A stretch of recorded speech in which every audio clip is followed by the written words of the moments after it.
Welcome friends. I am Dr. V.K. Chauhan, homeopathic physician.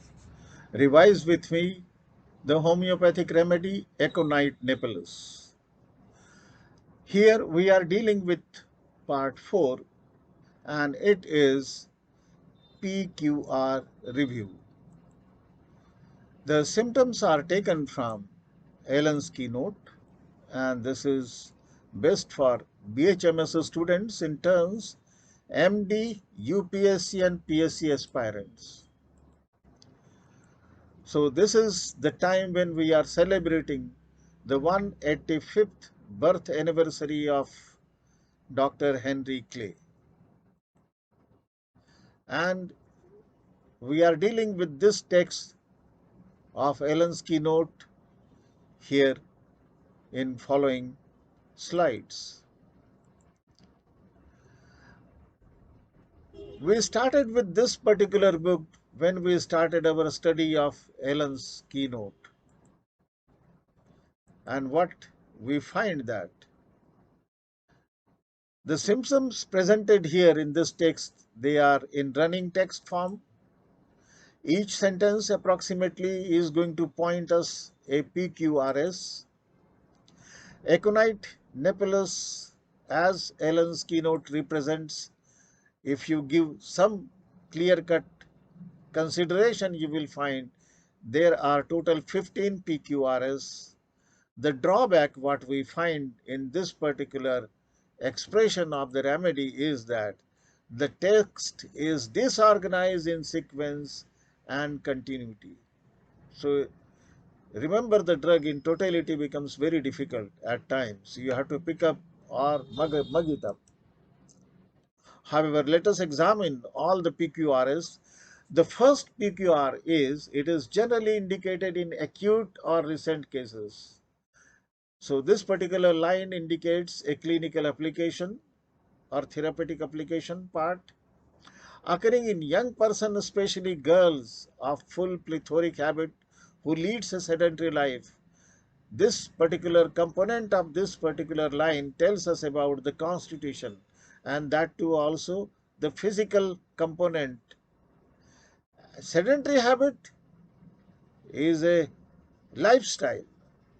What the client we are going to apply this medicine, this client is, if you find a female who is full-blooded, her nutritional status tells us she is full-blooded. She is in well-to-do family, you can understand, eating well, and she has sedentary habits. So that is what the idea we get out of this particular PQR. The second PQR tells us about persons easily affected by atmospheric changes. This line tells us about the causation, the exciting cause of acute disease, the dark hair and eyes, rigid muscular fibers, again tells us about the somatic component, the physical aspect of our client. The PQR3 tells us complaints caused by exposure to dry, cold air, dry north or west wind, or exposure to drafts of air, drafts of cold air, while in perspiration, bad effects of chest perspiration. So all these particular points are in favor of ailments from or exciting causes. The PQR4 deals with the great fear and anxiety of mind. Please remember, this is the central thread which tells us about the temperamental component of the aconite. With great nervous excitability, afraid to go out, to go into the crowd where there is any excitement or many people, or to cross the street.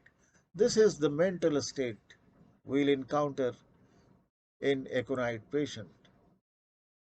PQR5 deals with the countenance is expressive of fear.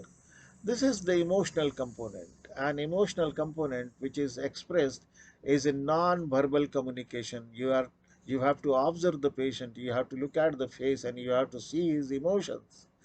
It is a mental component, again very, very important. The life is rendered miserable by fear. is sure that his disease will prove fatal, predicts the day he will die, fear of death during pregnancy. These are the areas where the phobic component, anxiety, is marked, especially if we are dealing with aconite. PQR 6 tells us restless, anxious, does everything in great haste, must change position often, everything startles him. Mental restlessness is expressed on the physical level. So, this anxiety has got both the components, the physical component and the mental component. PQR 7 deals with pains. Pains are intolerable, they drive him crazy. He becomes very restless at night. Pain is physical general, and it tells us about the modality, worse at night. And the patient is so oversensitive that he cannot bear the pain. Next is the line which tells us about caution. Hahnemann tells, or Hahnemann says, whenever aconite is chosen homeopathically, you must, above all, observe the moral symptoms and be careful that it closely resembles them, the anguish of mind and the body, the restlessness, the disquiet not to be allayed. So, this is a caution directly from the prover and inventor of homeopathy. The PQR 8 tells us medical anxiety, mental anxiety, worry, fear accompanies most trivial element. It is a component which tells us about the temperamental aspect. That's why the patient has a habit to be worried about, to be anxious about, to be fearful about. It is a mental general.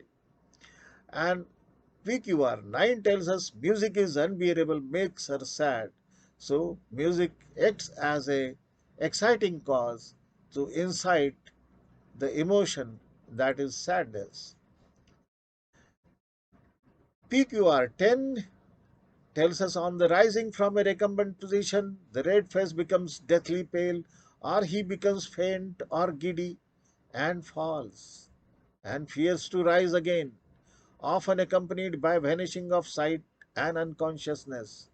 This important symptom tells us about the physical general, where the cardiovascular system has got a very great role to play. Whenever the postural changes take place, you become from lying posture to you come in a sitting posture. This posture enough to cause postural hypotension, and that hypotension is so marked that patient becomes unconscious. Why it becomes unconscious? Because the supply of blood or oxygen to the brain goes down. Suddenly the blood drips down from the brain and the pain becomes anemic, and there is no oxygen supply to brain, and patient becomes unconscious and falls down. This is a natural phenomena. If you fall down, you again occupy the horizontal position, and the blood supply to the brain is restored. PQR 11 tells us about amenorrhea in plethoric girls after fright to prevent suppression of menses. This is exciting cause, and how to treat on the basis of exciting causation or causation general is been told at this particular point. The PQR 12 tells us about the congestive stage of inflammation, especially for the congestive stage of inflammation before the localization takes place. So, within the first 24 to 36 hours is the time when you can prescribe and use for the benefit of the patient this remedy. Otherwise, thereafter it will not be suitable prescription. PQR 13 tells us about fever, the skin dry and hot, face red or pale or red alternately, burning thirst for large quantities of cold water. There is intense nervous restlessness, tossing about in agony, becomes intolerable towards the evening and on going to sleep at night. So, this is a particular general of fever and its different components which falls into the applied aspect of fever. PQR 14 tells us about convulsions of teething children, heat, jerks, and twitching of single muscles. Child gawns first, frets and screams, shrink, hot and dry, high fever. And this is a typical expression of febrile convulsions in a small child. It is again a particular general. PQR 15 tells us about the cough, croup, die, hoarse, suffocating. It is a characteristic cough which is loud, rough, croaking, hard, ringing, whistling on expiration from dry cold winds or draft of air.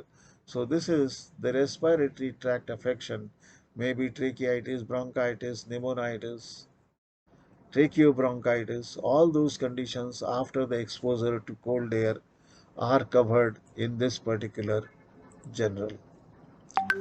Now the next line tells us about caution. Aconite should never be given simply to control the fever, never alternate with any other drug for that purpose.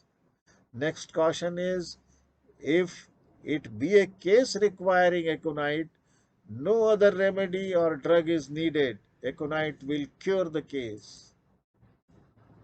This is the prescription which should be based on causation. And the pitfall is, unless indicated by exciting cause, it nearly always injurious in the first stage of typhoid fever. Again, it is a big pitfall if you don't have the initial stage of fever which looks like typhoid, but unless and until the first component, exciting cause is present, then only you should prescribe or think about this remedy. Otherwise, if you prescribe, it will create some complication that needs to be kept in mind. Now, the next thing is general modalities. Aggravation is in the evening and night. Pains are insupportable in warm room when rising from bed, lying on affected side. These are the conditions where you will find aconite aggravation, and emulsion is in the open air. Now, relationship, it is very important of this remedy, and we have complementary to. Aconite is complementary to coffea in fever, sleeplessness, intolerance of pain, to arnica in traumatism, to sulfur in all cases, and the caution is rarely indicated in fevers which brings out eruption. Eruptive fevers, please, even if you anticipate some fever is going to have eruptions, don't give this medicine in those conditions. Aconite is acute of sulfur, and both precede and follow it in acute inflammatory condition. One has to remember this particular fact, and here we find this is the end of the explanation, or you can say the Allen's keynote, what he has given us about aconite. So, thank you very much, friends, for your patient listening. Thanks once again.